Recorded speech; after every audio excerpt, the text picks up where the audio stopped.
Here we go then, time to look through the French newspapers. France Villeneuve's with me here on set. Of course, the situation in Syria continuing really to dominate the newspapers. That's right. Le Figaro is taking a look at how Islamists are taking advantage of the rebellion. Comment les islamistes profitent de la rébellion, because members of Al-Qaeda and other international Islamist groups have been showing up in the ranks of Syrian rebels across the country. And Le Figaro takes a closer look at this and says that Syria is their new stomping ground and they want to impose an Islamist state after al-Assad goes. And last week, 2 Western journalists were kidnapped by an Islamist group, and they described their kidnappers as British Muslims of perhaps Pakistani origin. They said that some of them had very strong London accents, for instance. And in the end, these journalists were freed by the Free Syrian Army. But this angle of the Islamist influence in Syria is getting a lot of attention, including in the international press, as we'll see in a little bit.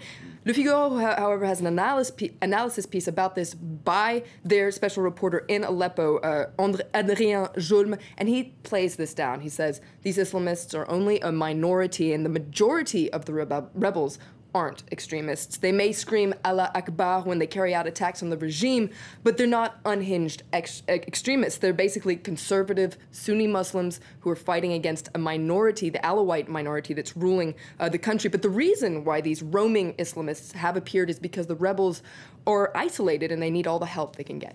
On the diplomatic front, France has called for a meeting on Syria at the UN Security Council. That's right. It seems increasingly unlikely that will happen, but Le Figaro points out that Syria is going to be a hot topic when France takes the presidency of the Security Council starting tomorrow and for a month. Mali is also going to be a hot topic, points out Le Figaro. The transition government there, has asked for an intervention by an African-led international force to calm the situation there. There's unrest in the north, a heavy Islamist presence there. But before troops can be sent, the 15 members of the Security Council have to get on the same page, and the discussion will start on August 8th about Mali.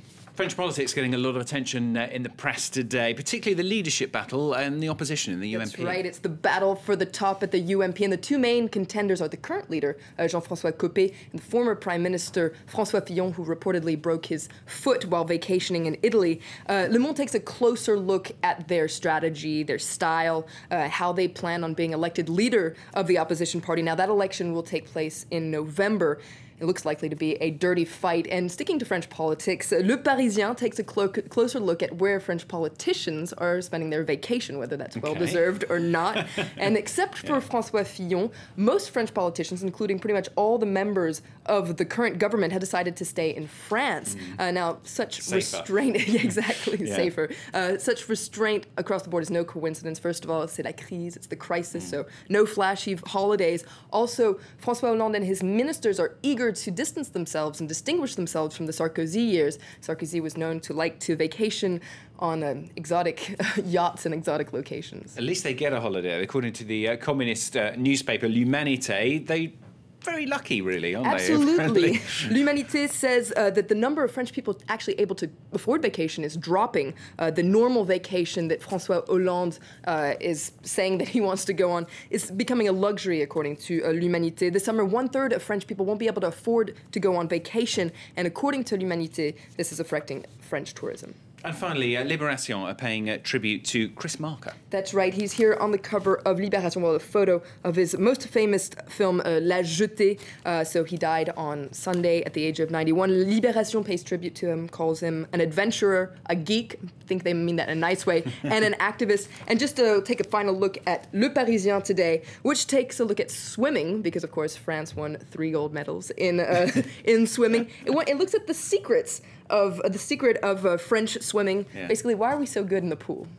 Why? What's the answer? You have to read Le Parisien to find out. She's good at teasing, isn't she? Florence Villeneuve with the French newspapers here on France 24. Thanks very much. Stay with us.